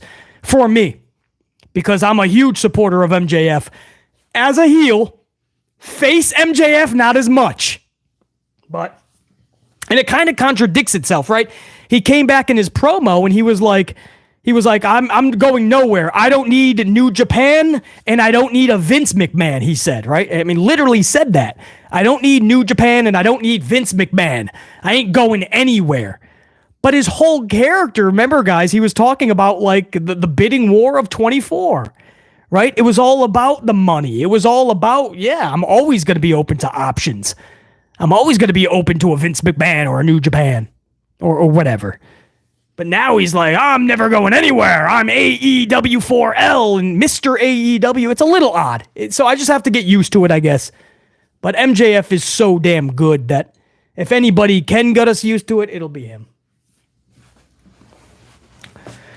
Alice, who's worst? Mello, booking wise? Mello, Solo, Dragonov, or Bal? Oh, they're all so badly booked, man.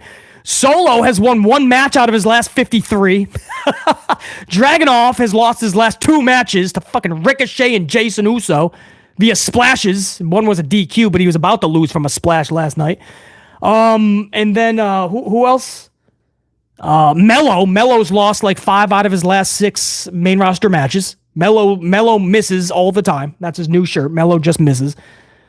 And who's the other one? Balor, Finn Balor. He's a geek right now. He's the side chick to Damian. That's great for Damian. Finn Balor's playing the... Finn Balor was once... Do you guys remember Balor was the demon? Balor was one of the actual biggest superstars in WWE for a moment in time. Even though he's not a big dude, his size-wise. The character was a bona fide superstar. The demon, Finn Balor. Demon Balor. We went from that to this dude last night, like, just booked like a geek. Twice he tried to win a match for somebody else. Twice he failed. 2 different segments, he's looking at Damian like he's a father that's scolding him. You never thought you'd see that from somebody like Balor. Pretty wild, Alice. Did I get everybody on the super? I want to give another shout out to all those supers, man. That was a lot of good discussion after the review. We probably, what'd we go? Another half an hour? But a shout out over to Prime Killer, Stegmeister, Kim T, MD20, Jimmy Fingers 19, Too Much Sauce, Javi Woo 31, and Courtney Ward. And also, hold on, some new members over the last 24 hours, I believe, too, or members that rejoined, something like that. Let me see. Where's my updated list? Lawrence Cherry, Sontivia Major, Savage, 1024, The Punisher. Rejoining or staying amped up with that gold card channel membership. So, salute for the re-up in membership to those unit members as well. Those are the newest members, by the way. So shout out over to the new members, or welcome back to old-time members that have returned. Channel membership, man. That's the top of this unit. That is the director, the board of directors. So whenever I see those gold cards in this chat, I know we about to... DeMonte, I know it's going to be straight fire when I see the gold cards, brah.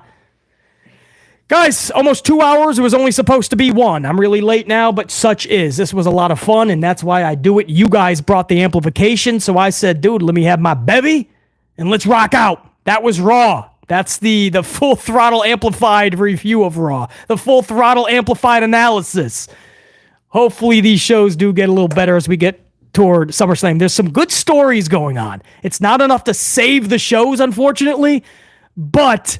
it's something to look forward to, man. They got a couple 2-tree stories that are going that, man, I don't know if it was meant to be this good, but I like it. Everything else, the way we're booking some of these wrestlers, we have to stop for a moment and ask ourselves, what the fuck are we doing?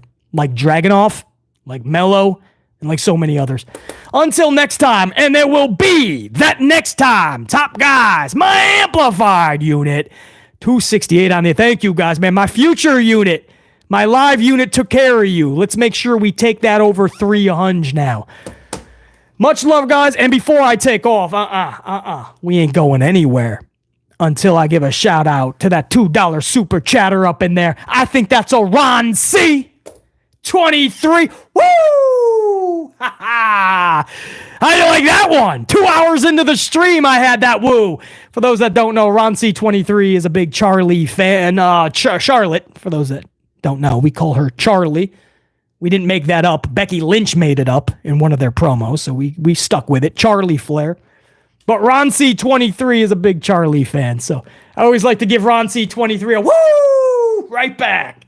Thanks, BC, for all of your shows. Ron C, thank you, honestly, man. That's a good way to end this stream with those words. Let me give you and my unit a proper salute on those words. Thank you for that coffee, Ron C23. Good way to end this stream. Salute. Ah, man. 2 hours later, it still has the same fizz. Fucking unbelievable. All right, now, for real, until next time. And there will be that next time. Top guys, we're out. BC saying check you. Peace.